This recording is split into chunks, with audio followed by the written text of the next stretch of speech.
وَلَقَدْ خَلَقْنَا الْإِنسَانَ وَنَعْلَمُ مَا تُوَسْوِسُ بِهِ نَفْسُهُ وَنَحْنُ أَقْرَبُ إِلَيْهِ مِنْ حَبْلِ الْوَرِيدِ إِذْ يَتَلَقَّى الْمُتَلَقِّيَانِ عَنِ الْيَمِينِ وَعَنِ الشِّمَالِ قَعِيدٌ مَا يَلْفِظُ مِنْ قَوْلٍ إِلَّا لَدَيْهِ رَقِيبٌ عَتِيدٌ وَجَاءَتْ سَكْرَةُ الْمَوْتِ بِالْحَقِّ ذَلِكَ مَا كُنْتَ مِنْهُ تَحِيدُ وَنُفِخَ فِي الصُّورِ ذَلِكَ يَوْمُ الْوَعِيدِ وَجَاءَتْ كُلُّ نَفْسٍ مَعَهَا سَائِقٌ وَشَهِيدٌ اللهم صل على محمد وعلى آل محمد كما صليت على إبراهيم وعلى آل إبراهيم إنك حميد مجيد اللهم بارك على محمد وعلى آل محمد كما باركت على إبراهيم وعلى آل إبراهيم إنك حميد مجيد رب أعوذ بك من همزات الشياطين وأعوذ بك رب أن يحضرون قال الله تبارك وتعالى في محكم تنزيله إن عدة الشهور عند الله 12 شهرا في كتاب الله يوم خلق السماوات والأرض منها 4 حرم ذلك الدين القيم وقال في مقام آخر فليحذر الذين يخالفون عن أمره أن تصيبهم فتنة أو يصيبهم عذاب أليم ہر قسم کے حمد اور ثنا اللہ رب العالمین کے لیے خاص ہو، اسی کے لیے زیبا اور لائق ہے۔ درود اور سلام ہو نبی مکرم صلی اللہ علیہ وآلہ وسلم کے ذات اقدس پر۔ عزیز محترم بھائیوں، یہ جو اسلام کا جو دین ہے، یہ جو دین اسلام ہے، اس کے خصوصیات میں سے اس کی طرف سے بہت سارے خصوصیات ہیں، لیکن اس کے خصوصیات میں سے ایک خصوصیت وہ یہ ہے کہ اس دین اسلام کو اللہ رب العالمین نے قیامت تک کے لیے مکمل کر دیا۔ قیامت تک کے لیے A to Z الف سے لے کر یا تک یہ جو دین اسلام ہے یہ مکمل، اکمل اور کامل ہے۔ اس میں جو بھی انسان کمی کرے گا، جان بوجھ کر یا زیادتی کرے گا، بالاتفاق علماء کے یہ انسان کافر ہے اور دین اسلام سے خارج ہے۔ اب جب یہ دین اسلام جب مکمل، کامل اور اکمل ہے اور چاروں اعتبارات سے، ایک اعتبار سے بھی نہیں، یہ اسلام ہر چیز کے اکمال کے لیے 4 طریقے ہوتے، چاروں اعتبار، کم، قضا، کیف اور متاع۔ یہ بات آپ یاد رکھ لیں کہ ایک نماز ہے، اس نماز کو ہم نے کب پڑھنا ہے، اس کو ہم نے کیف کس طرح پڑھنا ہے، اس کو ہم نے متاع کب پڑھنا ہے اور اس کو کتنی رکعت پڑھنی ہے۔ یہ چاروں اعتبارات سے دین اسلام مکمل، اکمل اور کامل ہے۔ روزہ ہم نے کون سے مہینے میں رکھنا ہے، کتنے روزے رکھنے ہیں، کس طرح رکھنے ہیں، سحری سے لے کر شام تک، مغرب تک، یہ طریقہ کار یہ اللہ رب العالمین نے اللہ کے رسول صلی اللہ علیہ وسلم کو بتا دیا۔ تو دین اسلام یہ چاروں اعتبارات سے یہ مکمل، اکمل اور کامل ہے۔ اس میں کسی بھی قسم کی کوئی کمی اور زیادتی کی کوئی بھی گنجائش نہیں ہے۔ اب جب اس میں کسی بھی قسم کی کمی اور زیادتی کی گنجائش نہیں ہے تو اللہ کے رسول صلی اللہ علیہ وسلم کا زمانہ گزر جائے، صحابہ کرام کا زمانہ گزر جائے، تابعین کا زمانہ گزر جائے، تبع تابعین کا زمانہ گزر جائے، اس کے بعد اگر کچھ لوگ آ کر یہ سمجھیں کہ ہم یہ دین اسلام کے عمل میں سے ایک عمل کر رہے ہیں تو یہ سراسر اللہ کے رسول صلی اللہ علیہ وسلم کے اوپر زیادتی ہے۔ اللہ کے رسول صلی اللہ علیہ وسلم کے اس دین کو ناقص جاننا ہے۔ اللہ کے رسول صلی اللہ علیہ وسلم نے اس دین کو مکمل کر دیا۔ اس لیے امام مالک رحمہ اللہ کہتے ہیں کہ جو لوگ یہ سمجھتے ہیں کہ اللہ کے رسول صلی اللہ علیہ وسلم نے اپنے مسائل بیان نہیں کیے، کچھ مسائل چھوڑ دیے، دین اسلام مکمل نہیں کیا، تو وہ کہتے ہیں کہ یہ اللہ کے رسول صلی اللہ علیہ وسلم بہتان ڈال رہے اس کے اوپر، اعوذ باللہ، اللہ کے رسول نے رسالت کے اندر خیانت کیا ہے، ان محمد خان الرسالہ، کہ اللہ کے رسول نے رسالت کے اندر خیانت کیا، گویا کہ اللہ کے رسول نے ہمیں سارے مسائل نہیں بیان کیے، بعد کے لوگ آئے انہوں نے ہمیں سارے مسائل بیان کر دیے، اس طرح نہیں ہے۔ اللہ کے رسول صلی اللہ علیہ وسلم جب خطبہ حجۃ الوداع آخری حج کا خطبہ ارشاد فرما رہے تھے، اس وقت یہ والی آیات اتری، الیوم اکملت لکم دینکم واتممت علیکم نعمتی ورضیت لکم الاسلام دینا، لوگوں میں نے آج کے دن آپ لوگوں کے لیے اسلام کے دین کو مکمل کر دیا ہے اور تمہارے اوپر اس نعمت کو بھی مکمل کر دیا ہے، اور تمہارے لیے اسلام جو دین ہے اس پہ میں راضی ہو گیا ہوں۔ حدیث میں آتا ہے یہ والی آیات جب اتری، ایک یہودی نے عمر بن خطاب رضی اللہ عنہ سے کہا کہ عمر اگر یہ آیات ہم پر اترتی لاتخذناها عیدا، ہم اس آیات کے دن کو عید کے طور پر مناتے۔ عمر بن خطاب نے اس کو جواب دیا کہ یہ آیات جب اتری تھی اس وقت ہماری دو عیدیں تھی، ایک عید نہیں دو عیدیں تھی، ایک حجۃ الوداع کا عید اور ایک جمعہ کا دن تھا، گویا کہ یہ آیات جب اتری تھی تو اللہ رب العالمین نے دو عیدوں والے دن اس آیات کو اتارا اور کہا کہ میں نے اپنے امت کے لیے اس دین کو مکمل کر دیا۔ اس کے باوجود بھی آج کل کے لوگ کہتے ہیں کہ بعد میں آنے والوں نے اس طرح کیا، اپنے طرف سے من گڑت مسائل، اپنے طرف سے من گڑت جو ہے نا یہ احکام لوگوں کو بیان کرتے ہیں۔ اب یہ جو مہینہ ہے رجب کا مہینہ ہے، اس کے اندر جو لوگ قسم کی بدعات اور خرافات کے اندر جو ہے نا مگن ہے اور لوگوں کو ترغیب بھی دیتے ہیں اور اس کو جو ہے نا ثواب بھی سمجھتے ہیں،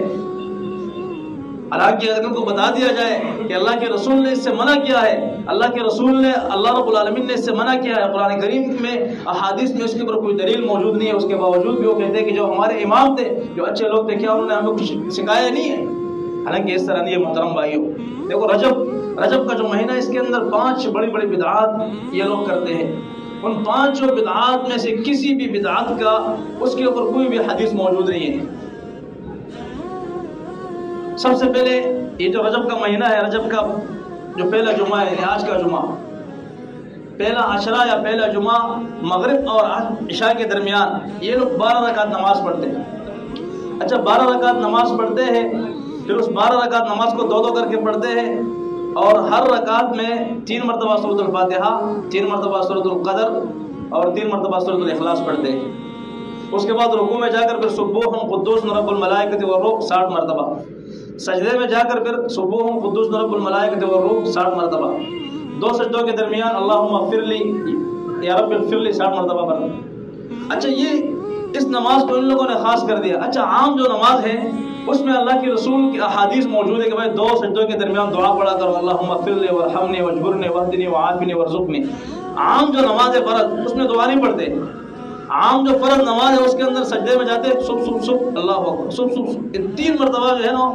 تسبیحات مکمل نہیں کرتے اور جلدی، حالانکہ ان کی فقہ کتابوں کے اندر موجود ہے کہ آپ نے اگر سجدہ کیا اور سجدے میں آپ نے خالی ناک کو اٹھایا بس آپ کے لیے سجدہ ہو گیا، دوسرا سجدہ کر لو۔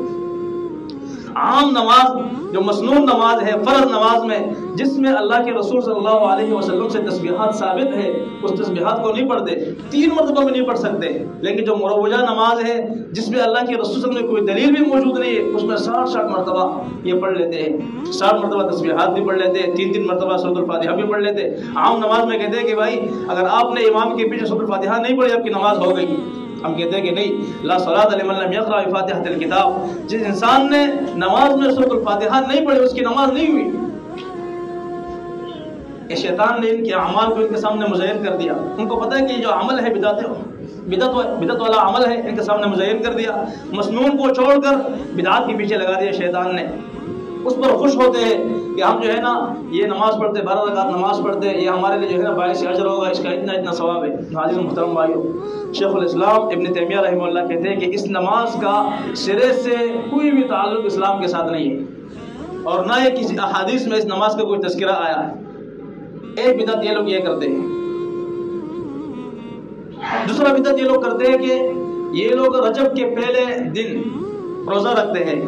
کہ رجب کا جو مہینہ ہے داخل ہو گیا، اس لیے ان لوگوں نے ایک حدیث جو ہے نا یہ من گھڑت جو موضوع حدیث ہے اپنے طرف سے بنائی ہوئی ہے کہ یہ جو شعبان ہے، اللہم بارک لنا فی شعبان وفی رجب، یا اللہ ہمارے لیے رجب میں بھی برکت دے، ہمارے لیے شعبان میں بھی برکت دے، اور بلغنا رمضان، اور یا اللہ ہمیں رمضان تک پہنچا۔ اب یہ جو حدیث ہے، یہ حدیث جو ہے یہ منگڑت حدیث ہے، موضوع حدیث ہے۔ کتب حدیث میں اس حدیث کو ضعیف حدیث جو ہے قرار دیا جاتا ہے، لیکن اس کے باوجود بھی یہ لوگ کہتے ہیں کہ رجب کا جو مہینہ ہے برکت والا مہینہ ہے، اس لیے ہم اس میں روزے رکھیں گے۔ تو محترم بھائیو، اس میں روزے رکھنا، اس کے پہلے دن روزے رکھنا، یہ بھی اللہ کے رسول صلی اللہ علیہ وسلم سے ثابت نہیں ہے۔ اس کے علاوہ تیسرا جو بدعت یہ لوگ کرتے ہیں رجب میں عمرے کرنا،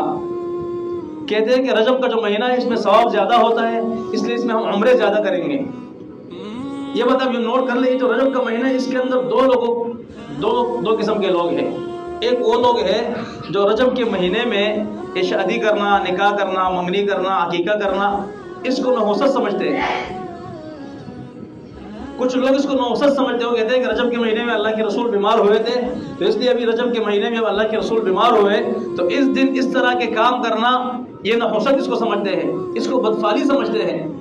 حالانکہ حدیث میں آیا ہوا ہے لا طیرۃ فی الاسلام، اسلام میں بدفعلی نہیں ہے، بدشگونی نہیں ہے، نحوست نہیں ہے کہ بھائی اب بندہ آیا لائٹ چلی گئی اب منحوس ہو، اس طرح اسلام میں نہیں ہے۔ کالا کوا آپ نے دیکھا، کالی بلی آپ نے دیکھی، میں کام نہیں کروں گا، یہ اسلام میں نہیں ہے۔ لا طیرۃ فی الاسلام، لا عدوى ولا طیرہ، بیماری متعدی بھی نہیں ہوتی۔ ابھی جو کرونا کا مسئلہ آیا تھا نا، سب نے کہا تھا کہ کرونا پھیل جاتا ہے، بیماری متعدی بھی نہیں ہوتی۔ اللہ کے رسول کی حدیث لا عدوى، بیماری متعدی نہیں ہوتی۔ اس میں اگرچہ اختلافات ہیں علماء کے، لیکن اس کے آگے جو لفظ ہے ولا طیرہ، اسلام میں بدشگونی نہیں ہے، بدفعلی نہیں ہے۔ تو ایک وہ لوگ ہیں جو اس رجب کے مہینے میں نکاح بھی نہیں کرتے، منگنی بھی نہیں کرتے، عقیقہ بھی نہیں کرتے، جتنے خوشی کے کام ہیں وہ نہیں کرتے، وہ کہتے ہیں کہ یہ منحوس مہینہ ہے ان کے ہاں، یہ بات بھی صحیح نہیں ہے۔ اور دوسرے قسم کے یہ لوگ ہیں جو اس مہینے میں سارے کام کرتے ہیں، عمرے بھی اس مہینے میں کرتے ہیں، اس طرح روزے بھی رکھتے ہیں، اس کے علاوہ اور بدعات کا میں انشاءاللہ تذکرہ کروں گا۔ تو عمرے کرتے ہیں اس مہینے میں، کہتے ہیں کہ اس مہینے میں عمرے کا زیادہ ثواب ہے۔ یہ بات یاد رکھیں، اللہ کے رسول صلی اللہ علیہ وسلم نے اپنے زندگی میں 4 عمرے کیے، 4 عمرے۔ 3 عمرے اللہ کے رسول نے یہ ذی القعدہ کے مہینے میں کیے، ذی القعدہ 3 عمرے اللہ کے رسول نے یہ اس مہینے میں کیے ذی القعدہ، اور ایک عمرہ اللہ کے رسول نے کیا تھا ذی الحجہ میں، اور آخری عمرہ تھا تو اللہ کے رسول نے اس وقت حج بھی کیا اور عمرہ بھی کیا۔ تو اللہ کے رسول نے یہ 4 عمرے کیے۔ اب اس 4 جو عمرے ہیں اس میں ایک بھی عمرہ رجب میں ثابت نہیں ہے اللہ کے رسول سے، اس کے باوجود بھی یہ لوگ کہتے ہیں کہ رجب کے اندر عمرے کرنا زیادہ ثواب ہے۔ ایک عمرے کرنے میں ثواب ہے، یہ الگ مسئلہ ہے، بات یاد رکھیں، یعنی کہ ثواب نہیں ہے۔ آپ اگر اس مہینے میں روزے رکھتے ہو، لیکن اس مہینے کو روزوں کے لیے خاص کرنا، اسی رات کو عبادت کے لیے خاص کرنا، اسی مہینے کو عمرے کے لیے خاص کرنا، یہ اس کے اندر مسئلہ ہے۔ اصل بدعت یہ مسئلہ ہے۔ اگر کوئی بندہ اس مہینے میں عمرہ کر لیتا ہے عام، اس کا کوئی ارادہ مطلب یہ کہ نہیں کہ اس مہینے میں زیادہ ثواب ہے، تو پھر کوئی مسئلہ نہیں ہے۔ اور کوئی بندہ عمرہ کر لے اس مہینے میں جو ہے نا وہ نمازیں پڑھ لے، روزہ رکھ لے، تو کوئی مسئلہ نہیں ہے، لیکن خاص کر اس مہینے میں کرنا، اس لیے یہ زیادتی ہے، یہ بدعت ہے۔ 3 نمبر 4 نمبر یہ کہ یہ 22 رجب کے 22 تاریخ کو، رجب کے 22 تاریخ کو یہ لوگ یہ امام جعفر صادق کے نام پر یہ کنڈے بھرتے ہیں، پھر اس کو جو تقسیم کرتے ہیں لوگوں کے گھروں میں، اور یہ لوگ اس سے یہ نظریہ اور یہ عقیدہ ان لوگوں کا بنا ہوا ہے کہ جو بھی بندہ رجب کی 22ویں رات کو یہ امام جعفر صادق کے نام پہ کنڈے نہیں بھرے گا اور لوگوں کو نہیں دے گا یہ کنڈے، تو کیا ہوگا کہ اس کو پریشانی لاحق ہوگی، اس کے گھر میں اموات ہوں گے، بیماریاں اس کے گھر میں آ جائے گی۔ اس سے ان لوگوں کا یہ عقیدہ جو ہے نا آگے جاتا ہے کہ بھائی جو نہیں بھرے گا اس طرح تو اس طرح ہوگا۔ ان کے لیے ان لوگوں نے ایک ضعیف سا قصہ جو ہے نا یہ بنایا ہوا ہے کہ ایک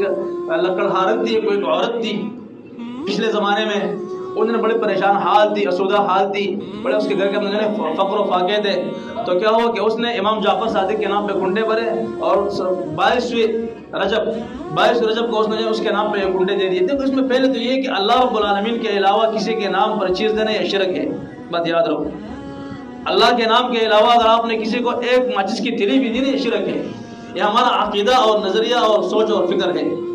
یہ تو کنڈے تو دور کی بات ہے، اللہ رب العالمین کے نام کے علاوہ چھوٹی سی چھوٹی چیز لینا دینا یہ شرک ہے، شرک۔ تو اس لیے امام جعفر صادق کے نام پہ غیر اللہ کے نام پہ چیز دینا لینا یہ شرک اور کفر ہے۔